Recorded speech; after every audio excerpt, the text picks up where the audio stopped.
যমুনা নদীর বুক চিরে ধীর গতিতে এগিয়ে যেত এক বিশেষ যাত্রা। পুরনো যমুনা সেতুর রেল লাইন। সেতুর পাশে ছিল রেলপথ, যেখানে ট্রেন চলত মাত্র 20 কিলোমিটার গতিতে। 25 থেকে 30 মিনিট লেগে যেত অপর পারে পৌঁছাতে। চাকার শব্দে সেতু কাঁপত। নদীর বুকের উপর দিয়ে সেই দীর্ঘ পথ যেন হয়ে উঠত এক রোমাঞ্চকর অভিজ্ঞতা।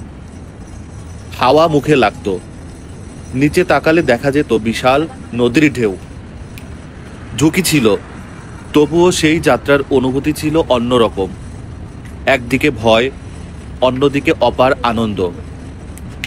আজ সেই পথ নেই, নতুন রেল সেতু হয়েছে। ট্রেন এখন নিরাপদে ও দ্রুত যায়। তবুও যারা পুরনো সেতুর সেই ধীরযাত্রার স্বাদ পেয়েছে, তাদের মনে সেই স্মৃতি আজও বেঁচে আছে, যেন যমুনার জলে লেখা এক চিরন্তন গল্প।